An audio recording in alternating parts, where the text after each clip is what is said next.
Bom dia a todos e a todas.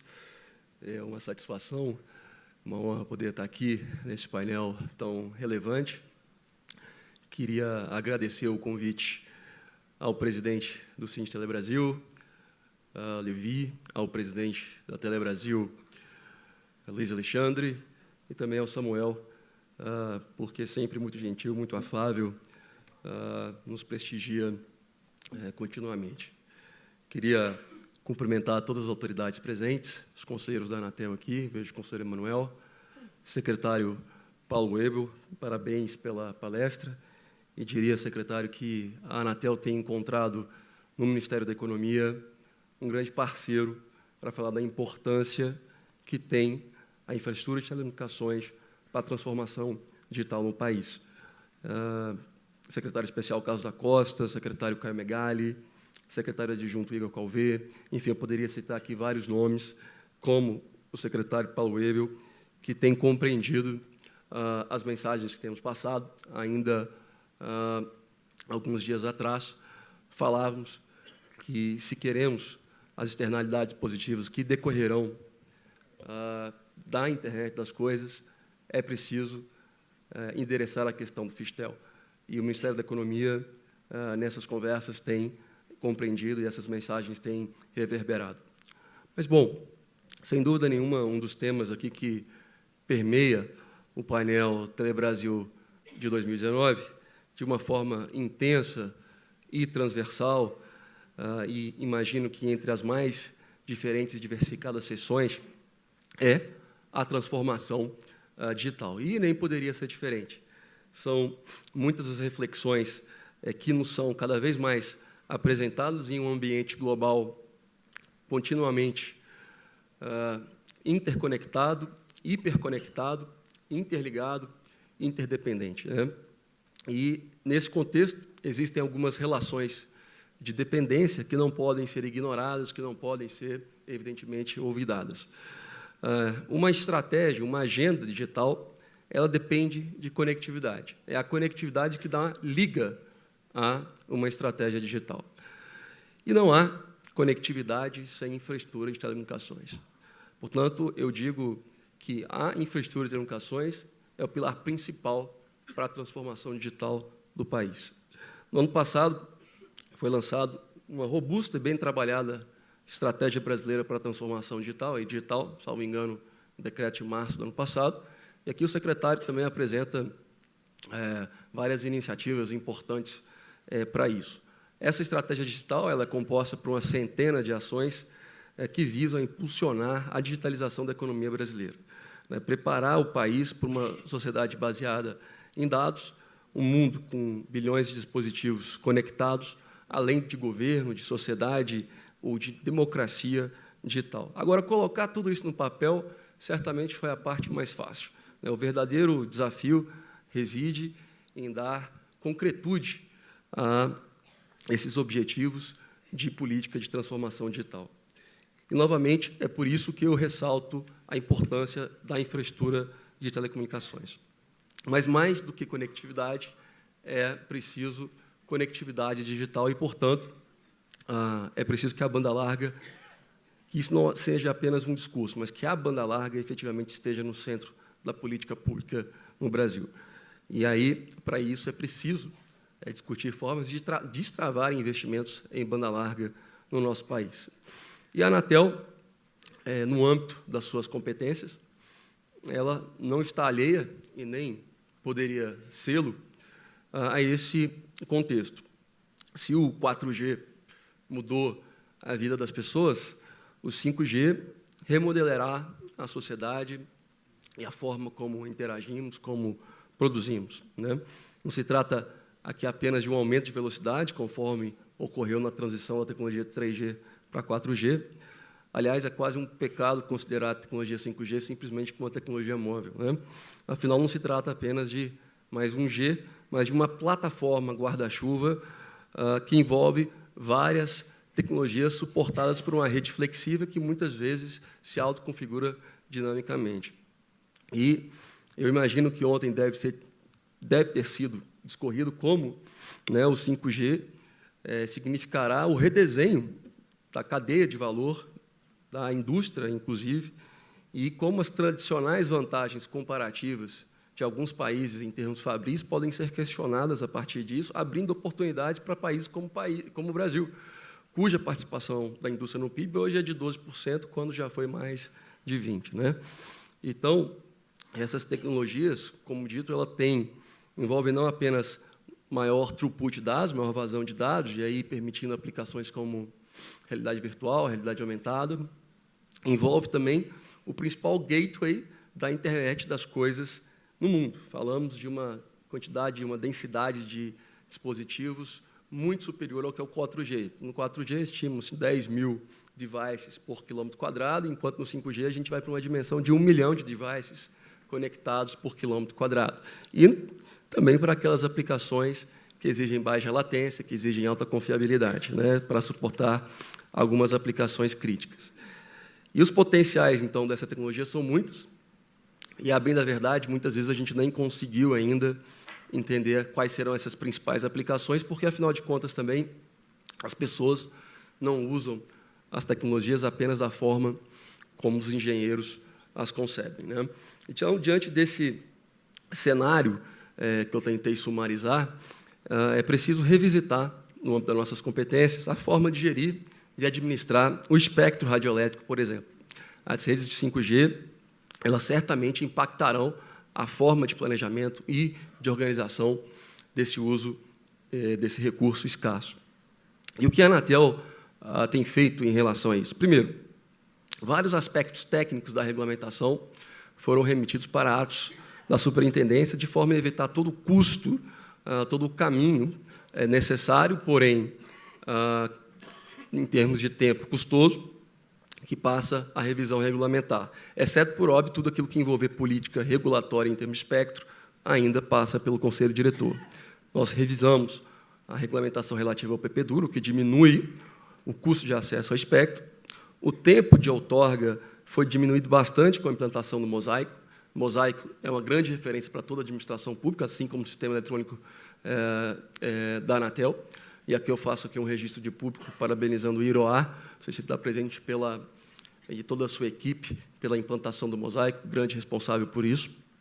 Estamos trabalhando também na revogação da resolução de femtocelos, que, por mais que tenha sido bem intencionada lá atrás, criou muitas barreiras e condições demasiadamente restritivas para a instalação de femtocelos que serão muito necessárias nesse novo ambiente. A ideia aqui é remeter tudo que se trata disso à Resolução 63, a Resolução de Serviços de Telecomunicações, e centrar apenas nas questões relativas à certificação e à forma de utilização do uso do equipamento. No âmbito do Comitê de Espectro e Órbita, qual eu presido, desde o ano passado, já olhando para essas perspectivas, nós fizemos uma consulta pública, primeira vez que o comitê estava até, digamos, ocioso até 2017, foi a primeira vez que fizemos a consulta pública para avaliar a coexistência entre o IMT 2020 e o 5G na faixa do 3,5 e as chamadas parabólicas, as TVROs, na banda C, que começa em 3.625 MHz. Além disso, eu poderia dizer aqui também que todo esse planejamento de administração de espectro, ele cada vez mais coincide também com os próprios ciclos da WRC, World Radio Communications Conference, que, aliás, acontece esse ano, eu vou falar brevemente sobre isso. Também houve mudanças no RUI, de modo a incentivar que as prestadoras possam fazer uma utilização mais efetiva em uso secundário de espectros que estejam, de recursos de espectro que estejam ociosos. Aliás, no edital de 700 MHz, isso veio default no edital, em todos os municípios que têm uma população abaixo de 100 mil habitantes, os proponentes vencedores de algum bloco podem utilizar aquela faixa em caráter secundário, e isso é importante porque o espectro se torna cada vez mais um elemento essencial para fazer valer todas essas aplicações. Outros avanços mais significativos, entretanto, dependem da alteração do arcabouço legal, como, por exemplo, o mercado secundário de espectro. É um dos itens objeto do PL 79, e me pergunto como não permitirmos um acesso dinâmico ao espectro, quando esse ativo, um bem público, no sentido de direito, não um bem público no sentido da teoria econômica, mas é tão essencial e tão elemento fulcral para o amadurecimento do ecossistema do 5G. E existem uma série de questões disruptivas, e é por isso que eu chamo a atenção aqui da administração de espectro. Massive MIMO, Network Slicing, virtualização de rede, tudo isso, todos esses conceitos novos de fatiamento de rede, de auto-organização da rede, eles têm sido desenvolvidos de uma maneira rápida e exigindo da Anatel uma nova forma, então, de responder a esse cenário. Então, eu tenho certeza que novos desafios e mais complexos ainda estão por vir no que tange essa questão. Mas falamos muito sobre 5G como tecnologia, mas, antes de mais nada, isso vai significar uma ferramenta de transformação social, tal qual foi a energia elétrica. Tenho certeza disso. E é exatamente por isso que, como eu disse, no âmbito do Comitê de Espectro Órbita, nós fizemos a consulta pública, que envolveu algumas das faixas, e o próximo edital de direito de uso de radiofrequência da Anatel, eu tenho por mim que será o maior edital da história da agência em termos de direito de uso de espectro. Uma vez que vai envolver faixas de 700 MHz, onde ainda há um bloco praticamente de 10 mais 10 MHz disponível em âmbito nacional. Existe a faixa de 2,3 GHz, 100 MHz disponíveis, mas vamos leiloar 90. 10 vai ficar no final da faixa para serviço limitado privado e para uma boa coexistência com 2,4 GHz, que é o espalhamento espectral, o Wi-Fi. Nós temos ainda, e é uma faixa de destacada harmonização mundial já também para a banda larga móvel, no 3,5 GHz, esse trabalho que estava até então só disponíveis 200 MHz, esse trabalho do CEL foi extremamente importante para que identificássemos outros 100 MHz, então aumentando essa disponibilidade de espectro de 200 para 300 MHz, em 26 GHz, já entrando na banda milimétrica, onde será disponibilizado um bloco de 3,2 GHz. Eu espero que esse edital tenha acompanhado esse cronograma de forma bem detida, seja sorteado na próxima semana para um dos conselheiros, e após passar pelo conselho, vai ser submetido, por óbvio, à consulta pública. E por que eu destaco a dimensão e a importância desse conjunto de ativos espectrais que integrará essa licitação prevista para correrem até no primeiro trimestre de 2020? Porque quanto maior for a quantidade de espectro disponível para operar nos sites, menor será o custo também de levar essa capacidade. Sobre o desenho do edital, no 700 se discute um cap tradicional, evitando a concentração da faixa, mas não havendo um vencedor na primeira etapa da licitação. Numa segunda rodada, abre-se uma possibilidade de adquirir 5 mais 5 MHz. Também teremos caps na faixa de 2,3, a princípio de 50 MHz. Lógico que isso vai passar pelo Conselho e pela consulta pública. No 3,5, a ideia é termos 3 blocos de 80 MHz, a ideia da área técnica por hora, e um bloco de 60, numa primeira leva mais regional. O cap vai ser de 100 MHz. Numa segunda rodada, teríamos oportunidade de dividir os 60 em 3 de 20, de modo que quem adquiriu 80 na primeira rodada podia adquirir mais 20, chegando num cap de 100. Em 26 GHz, nós teremos 8 blocos de 400 MHz, com um cap de 1 GHz. E, aliás, sobre esse aspecto, aí já entrando, eu falei do 26 GHz, entrando nas bandas milimétricas, se avizinha a WRC, de 4 em 4 anos, a World Radio Communications Conference. Eu poderia chamar World Radio Communications Cup, a Copa do Mundo já, porque, naturalmente, posicionamentos diferentes da indústria se acirram em um ano de WRC. E digo isso pela premência que é o espectro, aquela máxima que espectro é oxigênio, nunca foi tão válida para diferentes segmentos da indústria de telecomunicações que demandam acesso ao espectro licenciado. Evidentemente que o posicionamento do Brasil deverá ser aprovado pelo Conselho Diretor da agência e vai estar em consonância, por óbvio, com as decisões que já foram tomadas, inclusive, por exemplo, com o que foi tomado em relação à faixa de 28 GHz, do qual eu fui até relator na destinação para o FCSS, Serviços Fixos Satelitais. Agora, queria dizer sobre isso, do papel protagonista que a Anatel e o Brasil têm tido nessas discussões técnicas no âmbito da União Internacional de Telecomunicações. notadamente naquilo que se refere à harmonização do espectro para o 5G. É impressionante como o Brasil, isso se deve à qualidade dos técnicos da agência, tem sido grande protagonismo nessa discussão, e aqui eu queria também, de público, parabenizar os quadros técnicos da Anatel por esse reconhecimento internacional. Aliás, a ferramenta que nós construímos em open source, o Shark, desenvolvido junto com a Universidade de Brasília, passou a ser um paradigma em vários outros países, utilizando empresas, desde Facebook e outras, nos elogiando, utilizando a ferramenta para avaliar a coexistência entre diferentes tecnologias. E, para além da questão espectral, aqui vale aquela máxima de Heráclito, de Éfeso, que diz que a única constante é a mudança, né?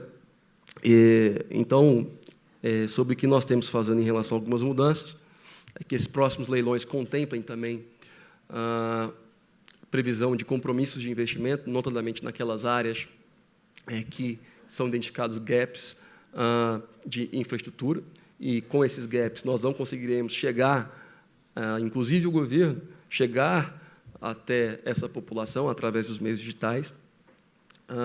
Nós queremos também, falando de outras questões, mudar a política tradicional de comando e controle da agência. A gente tem que admitir que aquela política não trouxe os resultados que dela se esperava. Você estabelece uma meta de qualidade, a empresa não cumpre, você abre um processo administrativo por descumprimento de obrigação, tem o devido processo legal, tem o contraditório, o processo transita em julgado em âmbito administrativo, a empresa recorre para o judiciário e a questão fica muitos anos sendo ali debatida. E o problema não é efetivamente endereçado. Então, essa tradicional... Basta ver o processo de recuperação judicial da Oi, como é público eu posso falar, os 65 bilhões de reais, 15 bilhões de reais são créditos da Anatel, ou seja, a Anatel seria, então, o principal credor. E isso não quer dizer que assim, só a política tradicional do bastão, do stick, não necessariamente é aquilo que funciona. A gente tem que buscar regular também por incentivos, com a cenoura, por assim dizer. Então, o regulamento de fiscalização regulatória vem a trazer uma ideia que deve permear os demais regulamentos estruturantes, como o Regulamento Geral de Consumidores, o Regulamento Geral de Qualidade. Eu, evidentemente, as pessoas que conhecem, têm acompanhado o dia a dia da agência, sabem que sou entusiasta de um light touch regulation, mas, muitas vezes, em alguns assuntos, vou apresentar alguns dados sobre como nós temos evidenciado isso na nossa gestão, mas, para que isso ocorra de modo mais efetivo, é preciso que as empresas, muitas vezes, deem um primeiro passo.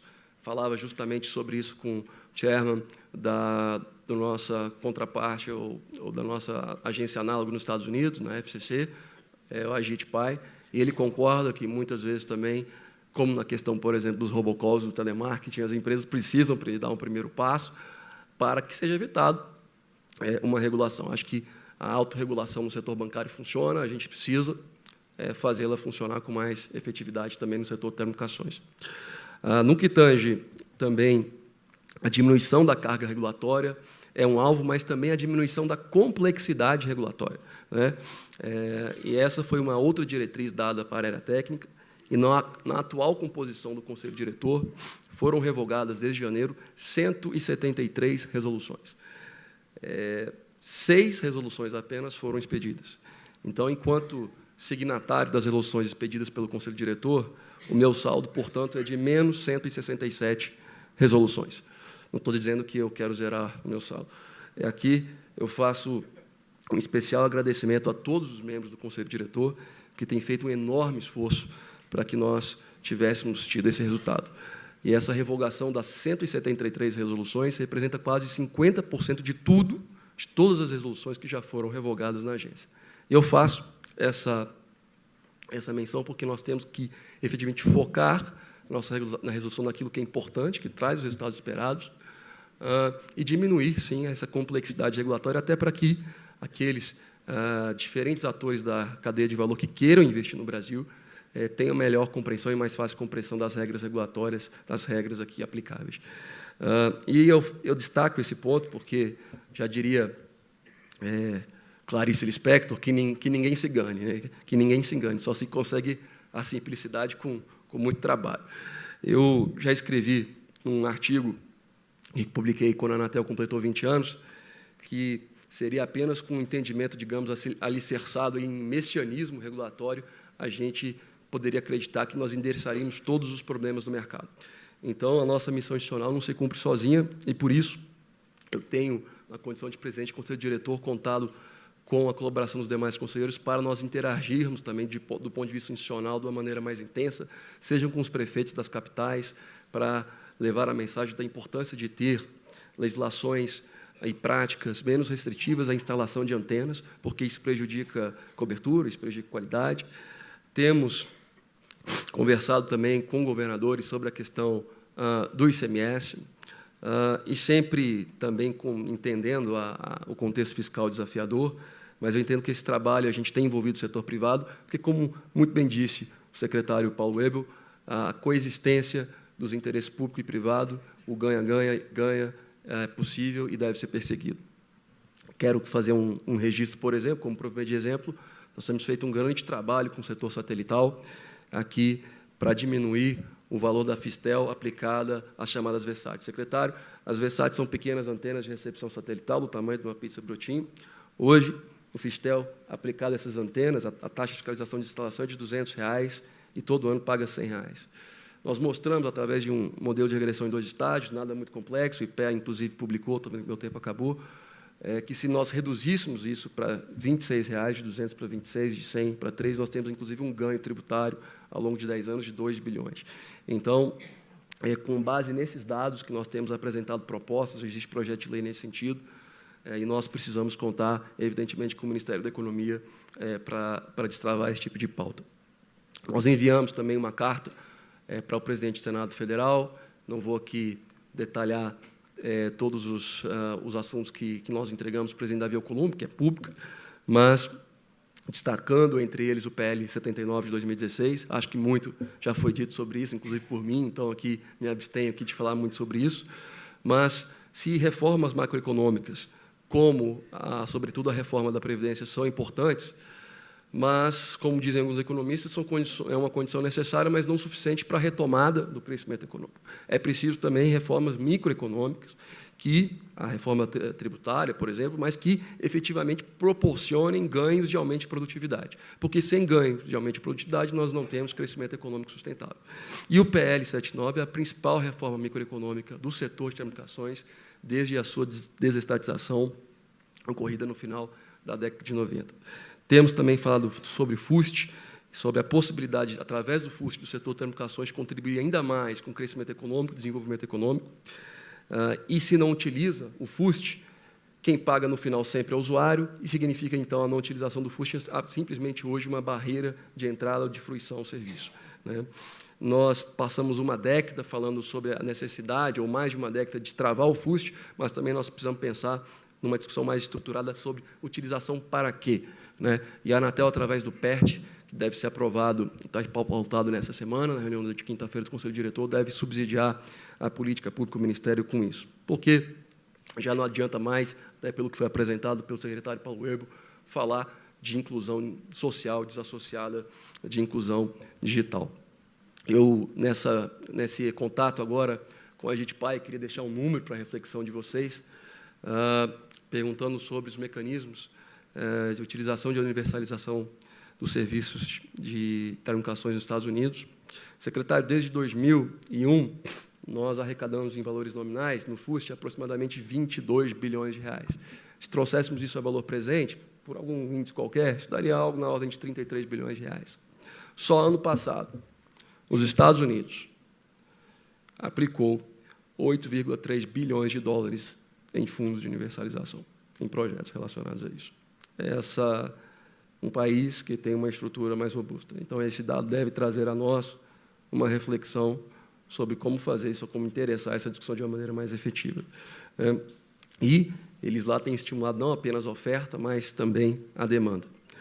Já falei de outros projetos, como necessidade, na carta da revisão do Fistel aplicado à internet das coisas, mas é com todo esse trabalho que a Anatel tem buscado divisar novos horizontes em relação ao arcabouço normativo que é prevalente no nosso setor. Por fim, Samuel, alguém uma vez admoestou o seguinte, que seja breve e você agradará a todos. Eu não consegui ter o poder de síntese, mas eu espero que eu não tenha desagradado a todos. Muito obrigado aí, um excelente dia.